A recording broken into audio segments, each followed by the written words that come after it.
জয় বাংলা বলা কোনো অপরাধ না। জয় বাংলা। টোটাল 5 দিনের রিমান্ড মঞ্জুর হয়েছে। তার অপরাধটা কি ছিল?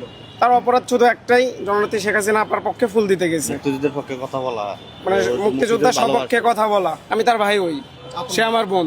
আমি আমার যদি কথা বলতেই না পারি তাহলে আমি কিসের স্বাধীনতা পাইলাম, কিসের ভাবে আমি চলতে পারলাম, দেশ কিভাবে স্বাধীন হইলো? একজন দল থেকে বা মন থেকে আপনি আপনার সাইড থেকে যে কোনো একজনকে ভালোবাসতেই পারেন, এটা কোনো অপরাধ না। আসসালামু আলাইকুম। মিষ্টি সুভাষকে 5 দিনের রিমান্ড দিয়েছে, আমি এর তীব্র নিন্দা ও প্রতিবাদ জানাই।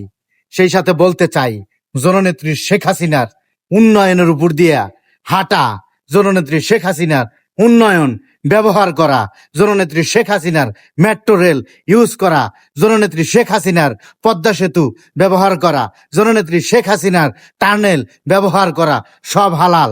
শুধু জননেত্রী শেখ হাসিনার পক্ষ হয়ে মুক্তিযোদ্ধাদের অভিনন্দন, মুক্তিযোদ্ধাদের ফুল দিতে যাওয়াই অপরাধ যেন হয়ে গেছে। আমি কঠোর ভাষায় বলতে চাই, মাননীয় প্রধানমন্ত্রী তারেক রহমান বরাবর অবিলম্বে মুক্তি দিন মিষ্টি সুভাষকে। না হয়তো এই ঘটনাকে কেন্দ্র করে তীব্র থেকে তীব্র আন্দোলন হতে পারে।